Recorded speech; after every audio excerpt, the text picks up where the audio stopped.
thanks for staying with us. So we've heard of different stories of how some COVID-19 survivors are finding it difficult to be reintegrated into society even after being certified negative. On the show today, we have a member of the Women in Successful Career, WISCAR, Amina Oyagbola, to shed more light on the survey conducted to investigate the impact of COVID-19 on working women. And also we have with us a survivor herself, who happens to be late Dr. Adadevor's niece, Niniola Wiliams. Welcome, ladies, to the show this morning. Good to have you. Thank you. Good morning. Let me start with Amina. Amina, so WISCAR conducted a survey. Could you give us a summary of the major highlights your survey, the results showed us? Well, essentially, thank you very much for the opportunity. We conducted what we call the WISCAR COVID-19 Impact Survey on working women in Nigeria. And our focus was on women, not just in the profession, but women in enterprise, women both in the formal and the informal sector. And essentially what we did was that we partnered with our members of our community to design and disseminate the survey to investigate and gain a better understanding of the impact of COVID-19 on working women. We felt that this was important for several reasons. You know, it's only if we have a good understanding that we can help to deploy interventions and guide policy that will ensure that, you know, the impact is that the resources are deployed, you know, to the right places. Now, we all know that COVID impacts both men and women. In fact, research has shown that perhaps even, you know, men are more at risk. And in fact, the elderly men are even more at risk. But what we wanted to show through this survey was because we wanted to contribute to the global body of work on, you know, the gendered impact, you know, of COVID, and bring the Nigerian local on the ground perspective to this global body of work that is going on. So what the report highlights is it's not that, as I say, men are not impacted by COVID. Men and women are impacted, but the impact is felt differently. And the lived experiences of women by the pandemic is completely different from men. And as we know in Nigeria, that, you know, a lot of the data that we have, in fact, the policy in terms of our national planning has not, you know, gender has not been mainstreamed, and gender is not in focus.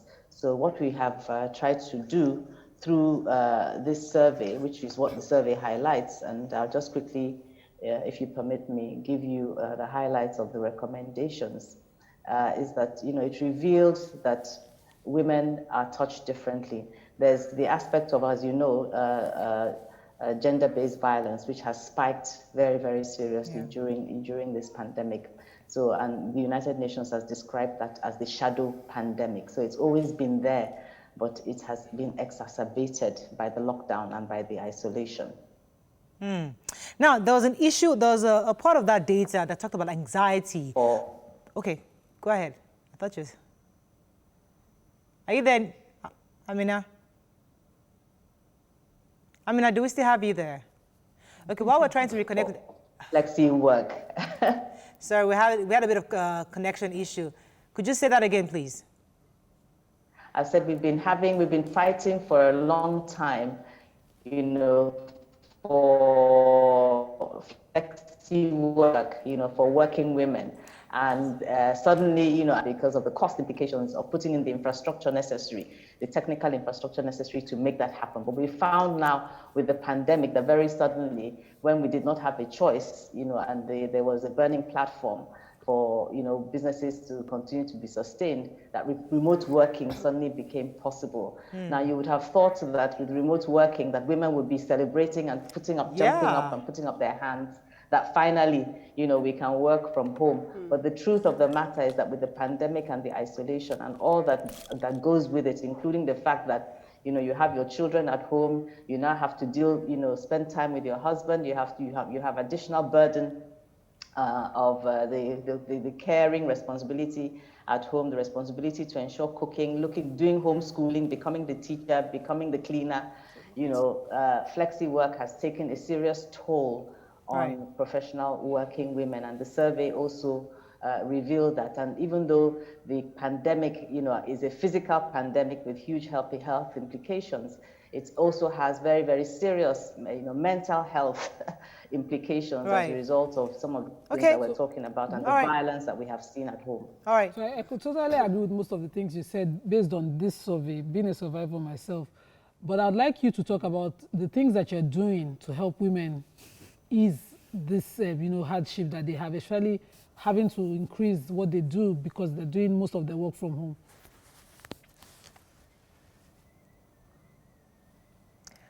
Amina, did you get that?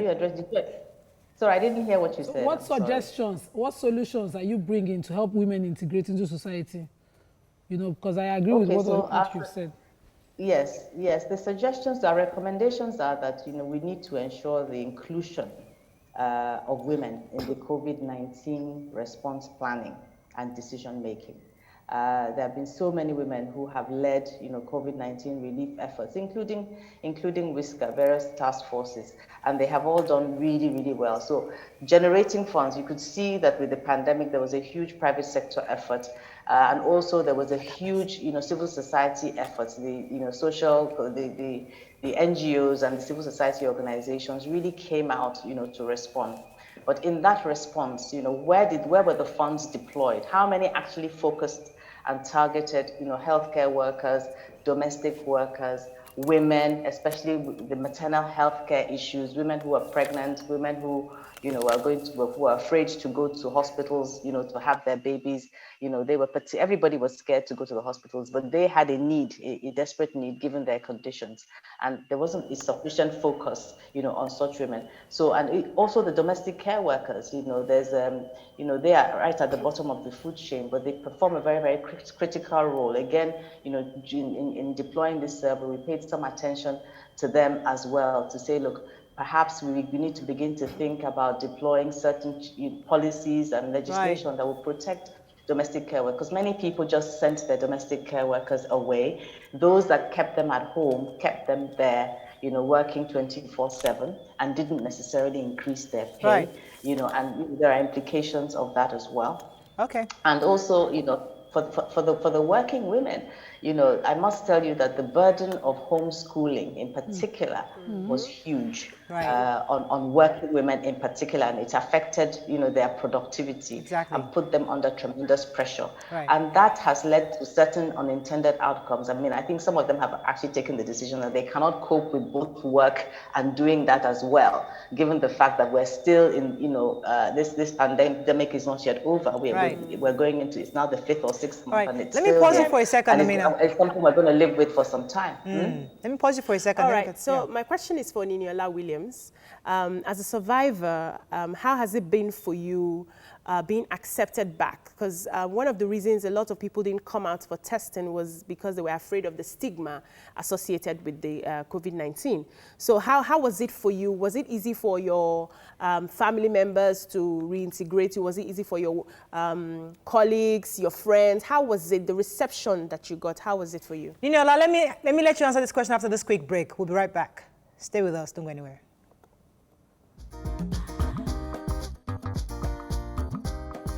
Welcome back. So we still have our guest with us. I think Niniola was going to answer the question. Niniola, go ahead, please. Yeah, thank you.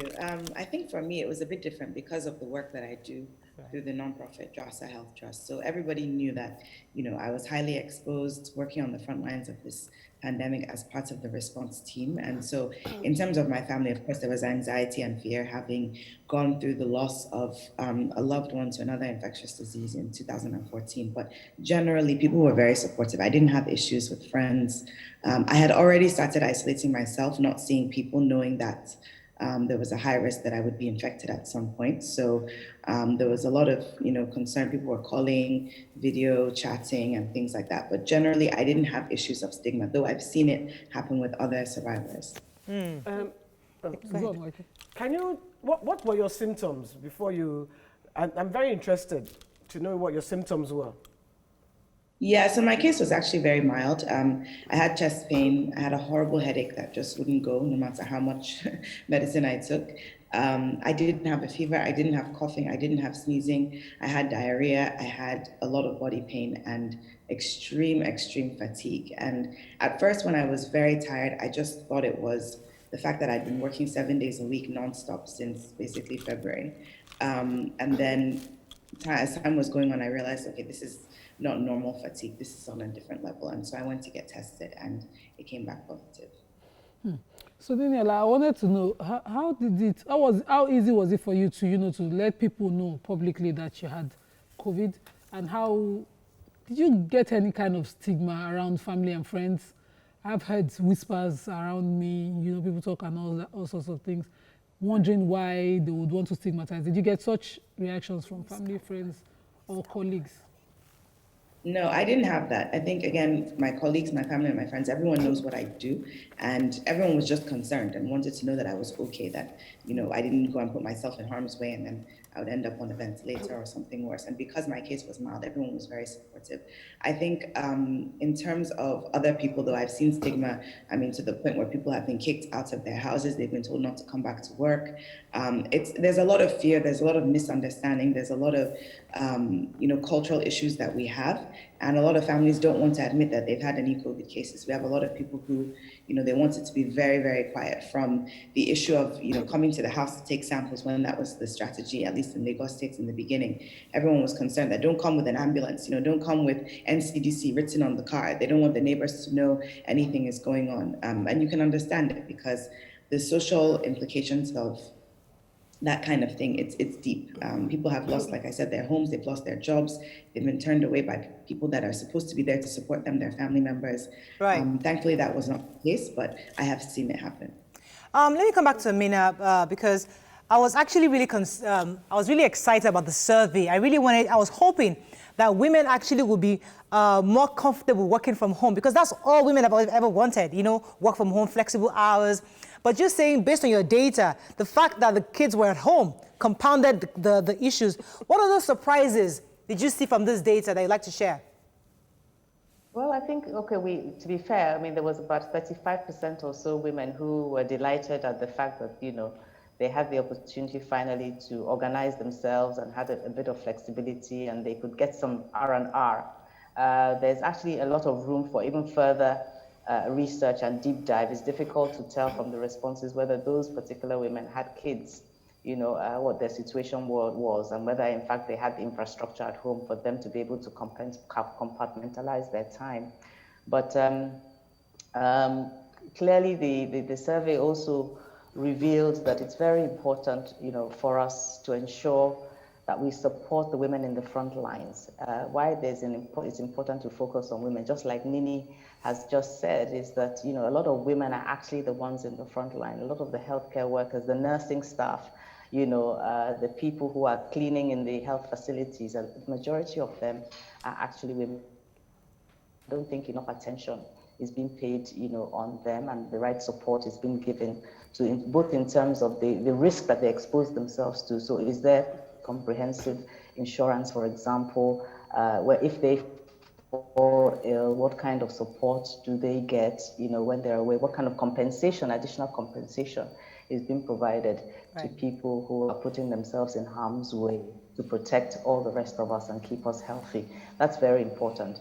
The other thing is that, we discovered from the survey that, as I said, nursing mothers, pregnant women were extremely anxious, were very, very scared to go to visit any healthcare facility, because of the risk of infection. Right. So one way of, one of the recommendations that we're making is that there has to be increased testing at accessible centers. Care can actually get care.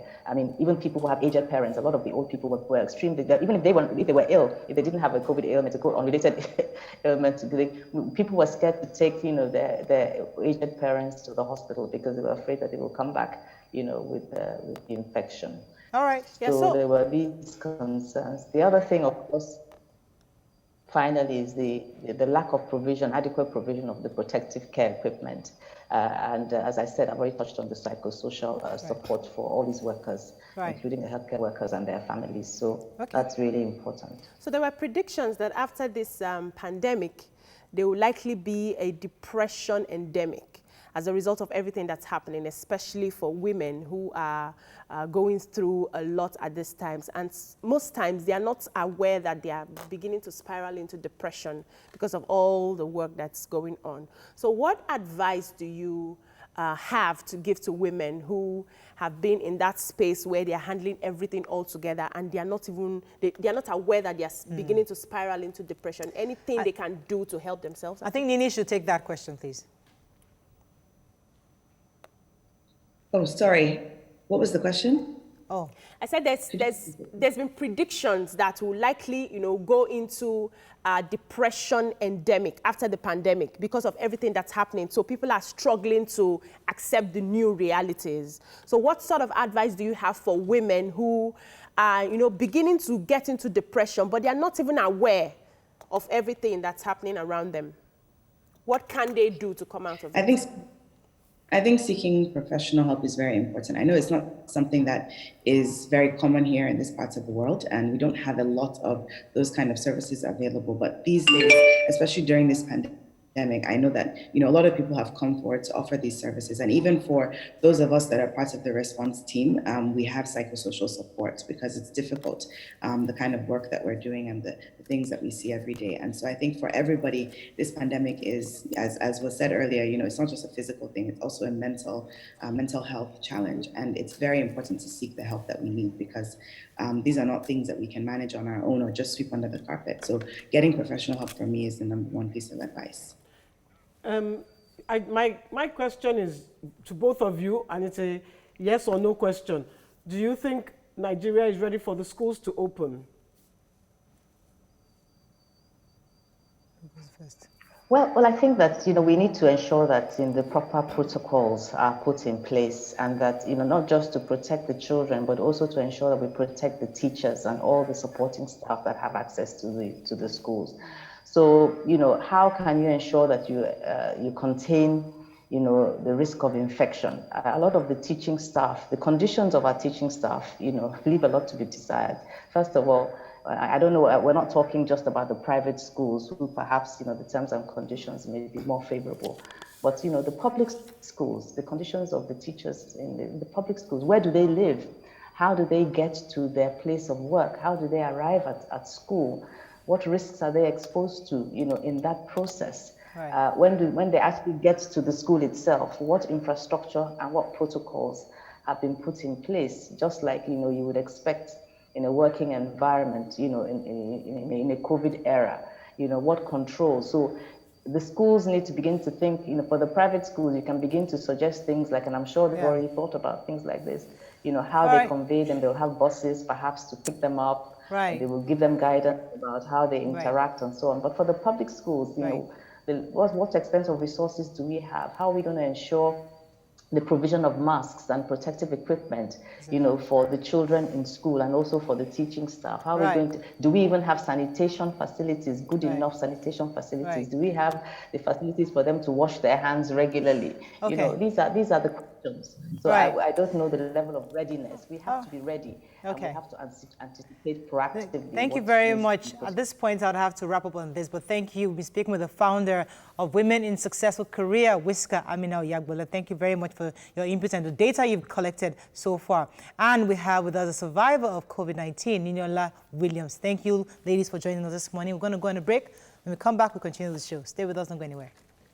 You can watch Your View on TVC every Monday to Friday, 9 a.m. to 10:30 a.m. Nigerian time on DSTV channel 418, GOTV channel 27 and channel 47, StarTimes channel 121 and channel 307, Play TV channel 801 and channel 190, UHF 49, Sky channel 515 for UK viewers.